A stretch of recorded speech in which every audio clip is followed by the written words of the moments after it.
You know that feeling when something seems too good to be true? Well, let me tell you about a case that started with what should have been the happiest day of someone's life, but ended with one of the most twisted revenge plots I've ever encountered in my 20 years as a detective. It was a Tuesday afternoon when I got the call that would lead me down a rabbit hole so deep, so calculated, that even now thinking about it gives me chills, because sometimes the people closest to us are the ones we should fear the most. David had just surprised his wife Sarah with something incredible, a stunning villa he'd been secretly saving for years. He'd blindfolded her, led her through the front door of their dream home, and when he removed that blindfold, Sarah's reaction was everything he'd hoped for. Oh. Tears of joy, declarations of love, the whole 9 yards. "You've made my childhood dreams come true," she whispered, throwing her arms around him. "David, I love you so much." They spent the next hour wandering through their new home like kids in a candy store. Room after room, each more beautiful than the last. The kitchen with marble countertops, the master bedroom with vaulted ceilings, the study with built-in bookshelves reaching from floor to ceiling. But it was when they reached the living room that everything changed. The living room had this massive picture window overlooking what would become Sarah's favorite view, rolling hills stretching into the distance. Beneath the window sat a beautiful rectangular wooden bench, the kind you'd expect to find in an expensive furniture showroom. Sarah couldn't wait to try it out. She settled onto the bench, reached up to open the window, and for a moment, everything was perfect. The afternoon breeze, the view, the accomplishment of finally owning their dream home. And then, the bench gave way, not collapsed, gave way. Like there was a hollow space underneath that Sarah's weight had just broken through. Her scream cut through the afternoon air as she fell partially into what should have been solid wood.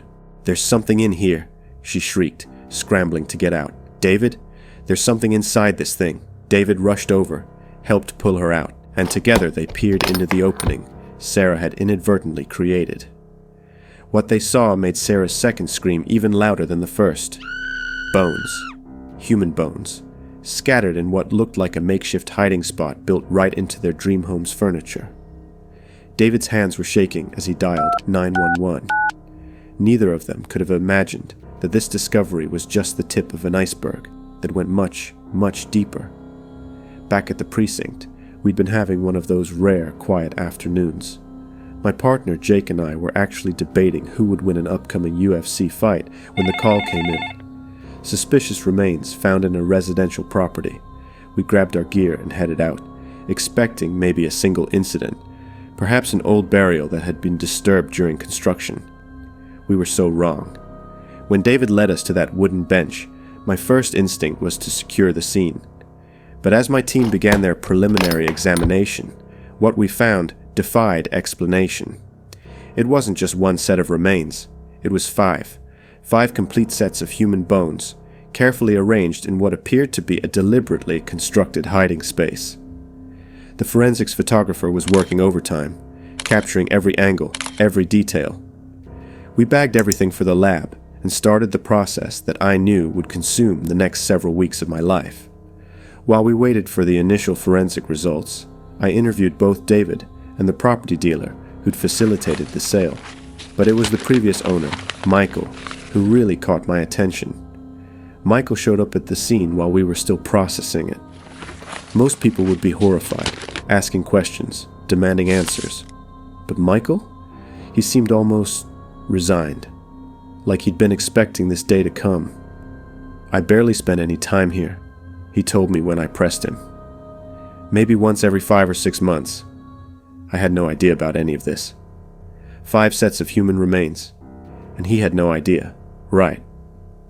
"Mr. Michael," I said, looking him straight in the eye, "we found 5 sets of human bones in furniture that was supposedly part of your home.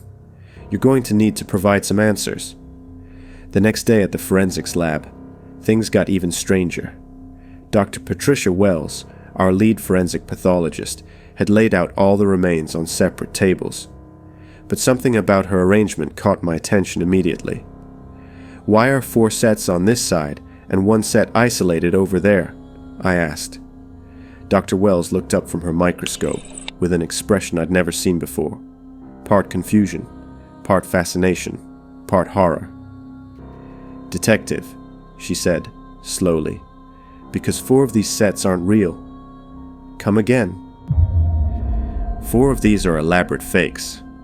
High-quality replicas, but fakes nonetheless. The kind you might find in a medical school or research facility. I felt my stomach drop. And the 5th set?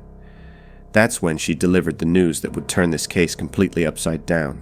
"The 5th set is real, but detective, it's not from one person." I stared at her, trying to process what she'd just said. "The skull belongs to a middle-aged male. The left femur is from a woman in her 30s. The rib cage comes from someone in their 20s. These bones have been collected from at least 5 different victims and assembled to look like one complete skeleton." The silence in that lab was deafening. Even Dr. Wells, who'd seen everything in her 15-year career, looked shaken. "Someone wanted us to find this," I realized out loud. "This whole thing it's a message." "There's more, Doctor," Wells continued. "Using our latest facial reconstruction software, I was able to build a profile from the skull." She turned her computer screen toward me, and I watched as cutting-edge technology pieced together what this person had looked like in life. Feature by feature, the face took shape on the screen.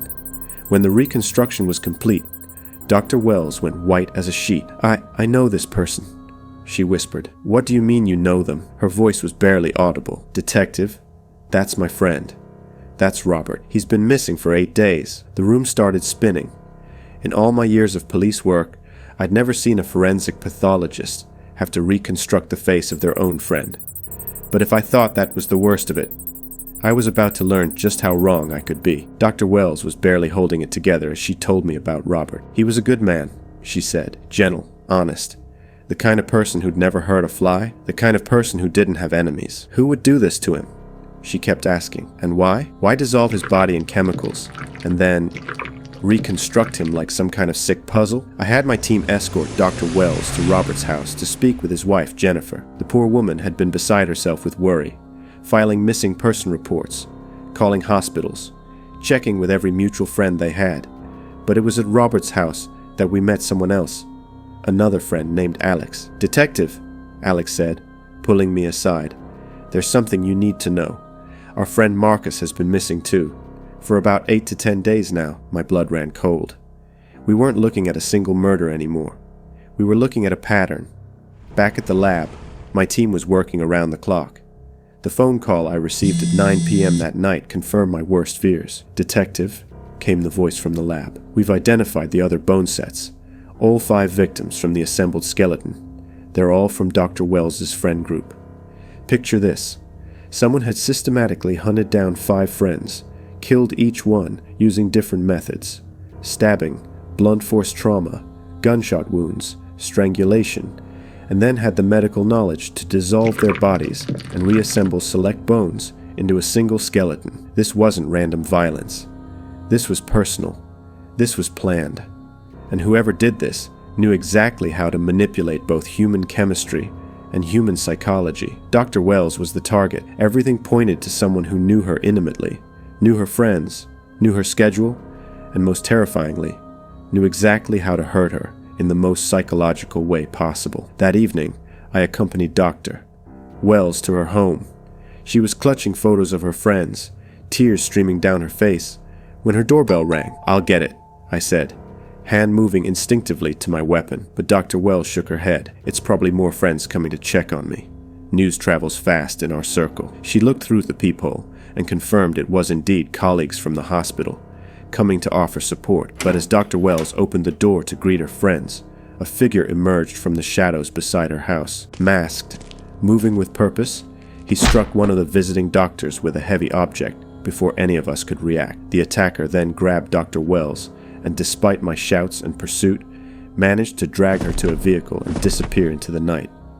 I radioed for backup, called in an APB, and started the most frantic search of my career. Because I knew, we all knew, that Dr. Wells was about to become victim number 6. The next 12 hours were a blur of investigation. We traced Dr. Wells's phone, canvassed security cameras, interviewed everyone in her social circle. The break came when we found footprints behind her house, small, uneven impressions that told a story. "Detective," the crime scene tech called out, "these prints are unusual. See how one foot leaves a deeper impression than the other?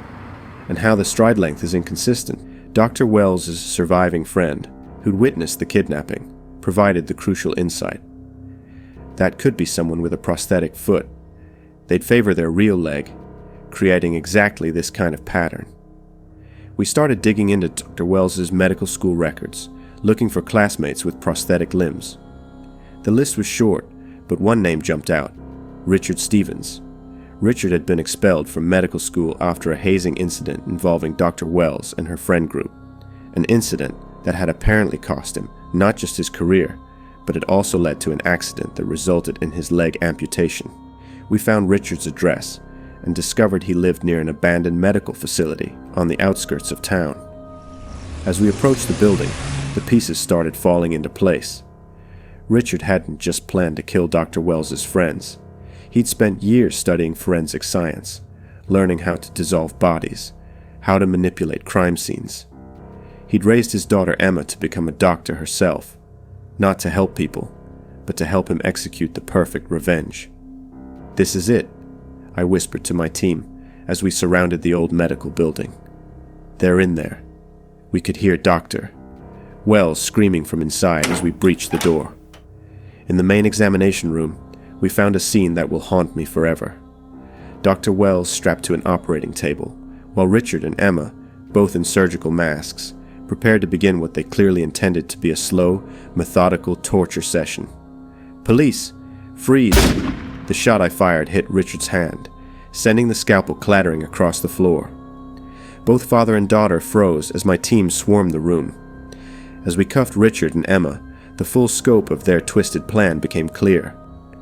Richard had been systematically targeting Dr. Wells' closest friends for months, killing them one by one, using different methods to make it look like unrelated crimes. He'd dissolved their bodies using chemicals he'd stolen from medical facilities, keeping select bones to create his grotesque message for Dr. Wells to find. The fake skeletons were meant to confuse us, to buy him time while he completed his revenge. Emma, tears streaming down her face, confessed to everything. "My father told me they ruined his life," she sobbed. "He said they deserved what happened to them. He raised me to believe that everything we did was justified." Richard's final words as we led him away still echo in my mind. "She destroyed my future." I wanted her to watch all her friends disappear before I took hers too. Dr. Wells survived, but the psychological scars from that case affected everyone involved. 5 innocent people died because of a 20-year-old grudge. A daughter was manipulated into becoming an accomplice to multiple murders. And sometimes, late at night, I still think about that wooden bench in David and Sarah's dream home. How something so beautiful, in a place meant to represent new beginnings, had been hiding such darkness all along. The case officially closed, but the questions it raised about how far revenge can drive someone, those questions still keep me awake at night. What detail in this case do you think the police overlooked? This isn't the last crime we'll uncover. Subscribe, and you'll always be on the scene.